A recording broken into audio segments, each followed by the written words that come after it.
Hi friends, welcome back to my channel. இன்றைக்கி வந்து பார்த்தீங்கன்னா புதன்கிழமை வந்து என்னோடய குழந்தைங்களுக்கு என்ன லஞ்ச் பேக் பண்ணேன் அப்படின்னு பார்க்கலாம் வாங்க. இன்றைக்கி வந்து தோசைக்கு வந்து ரொம்பவே ஆப்டான ஒரு சட்னி ரெசிபி தான் பார்க்க போகிறோம். ஃபஸ்ட்டு அதுக்கு வந்து கடாயில் ஒரு 2 டேபிள் ஸ்பூன் எண்ணெய் வந்து சேர்த்துக்கலாம். எண்ணெய் வந்து நல்லா சூடானதுக்கப்புறம் இதில் வந்து கொஞ்சமாக பொட்டுக்கடலை, அதுக்கப்புறம் நடக்கலை, இது ரெண்டையும் சேர்த்துட்டு நல்லா ஃபஸ்ட்டு ரோஸ்ட் பண்ணி எடுத்துக்கலாம். என்னோட வீடியோவை இதுதான் ஃபர்ஸ்ட் டைம் பார்க்குறீங்கன்னா கண்டிப்பாக வீடியோக்கு ஒரு லைக் போட மறக்காதீங்க. சேனலை வந்து சப்ஸ்கிரைப் பண்ணிக்கோங்க. அப்படியே கூட இருக்க பெல் பட்டனையும் ப்ரெஸ் பண்ணி விட்டிங்கன்னா நான் போடுற வீடியோட நோட்டிஃபிகேஷன் வந்து உங்களுக்கு வரும். ஸோ ரெண்டுத்தையும் ஈக்குவல் அமௌண்ட்டில் சேர்த்துட்டு நல்லா இந்த மாதிரி ரோஸ்ட் பண்ணிக்கலாம்.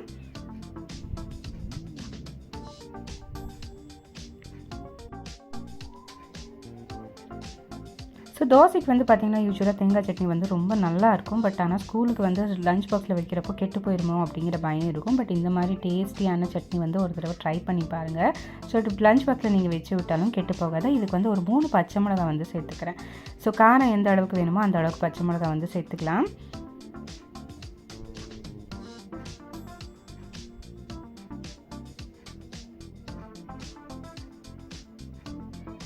ஸோ இப்போ இது கூட கொஞ்சமாக தேங்காய் சேர்த்துட்டு அதையும் நல்லா இந்த மாதிரி ரோஸ்ட் பண்ணி எடுத்துக்கிறேன்.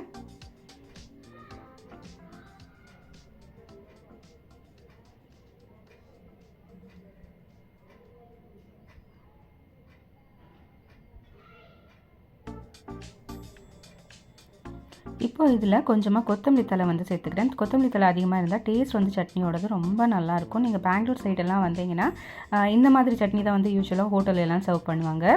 ஸோ சட்னி வந்து சாப்பிட்றதுக்கு அவ்வளோ டேஸ்ட்டாக இருக்கும். இதில் வந்து கொஞ்சமாக புளி, அதுக்கப்புறம் கொஞ்சமாக வந்து இஞ்சி வந்து சேர்த்துட்டு அதையும் வந்து இந்த மாதிரி நல்லா வதக்கி விட்டுக்கிறேன்.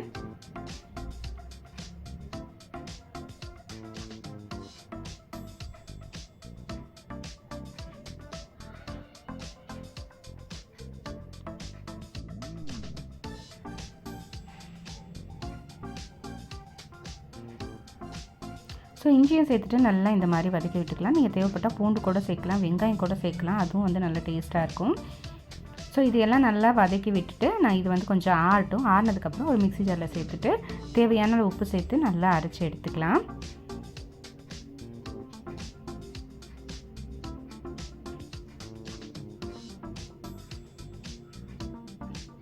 ஸோ அவ்வளோதான், நல்லா அரைச்சி இப்போ இது வந்து ஒரு மிக்ஸி ஜார்கிட்ட வந்து ட்ரான்ஸ்ஃபர் பண்ணிக்கிறேன்.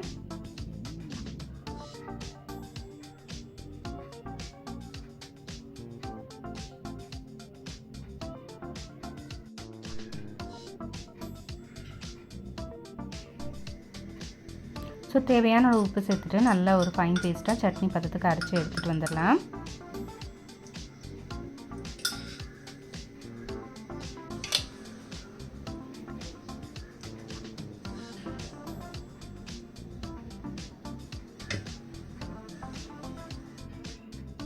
ஸோ அவ்வளோதாங்க, சூப்பராக அரைச்சாச்சு. இப்போ வந்து ஒரு பவுலுக்கு வந்து இது மாற்றிக்கிறேன்.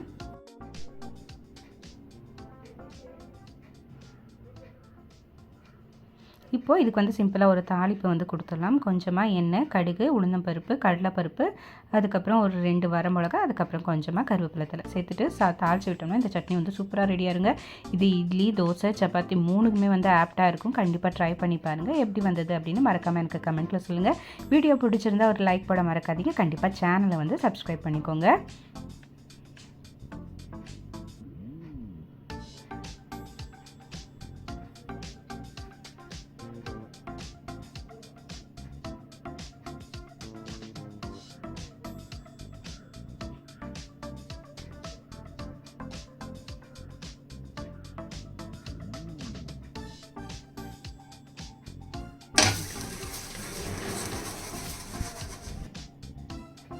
ஸோ சட்னி வந்து ரெடி ஆகிடுச்சு. இப்போ வந்து தோசை வந்து ஊற்றிக்கிறேன். இன்றைக்கி கிட்ஸோட லஞ்ச் பாக்ஸுக்கு என்ன அப்படின்னு பார்த்தீங்கன்னா சட்னி, அதுக்கப்புறம் தோசை தான் வந்து கொடுத்து விட்டுருந்தேன். ஸோ நான் வந்து பார்த்திங்கன்னா தோசை வந்து ரொம்ப மெல்லிஸாக ஊற்றாமல் இந்த மாதிரி கொஞ்சம் கனமாக ஊற்றிட்டு மேலே வந்து கொஞ்சம் நல்லா நெய் போட்டு சுட்டு எடுத்து பாக்ஸில் வச்சுருவேன். ஸோ சூடாக இருக்கிறப்போ சாப்பிட்றப்போ நல்லா டேஸ்ட்டாகவே இருக்கும். கண்டிப்பாக ட்ரை பண்ணி பாருங்கள்.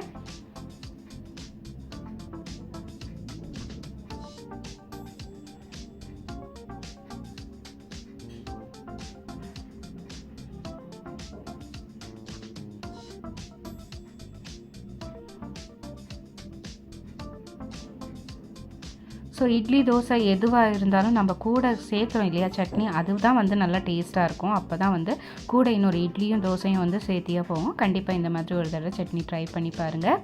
ஸோ நான் வந்து என்னோடய குழந்தைக்கும் வந்து லஞ்ச் பேக் பண்ணிடுறேன். அப்படி ஒரு தோசை சுட்டு அவளுக்கும் போட்டு கொடுத்துட்றேன்.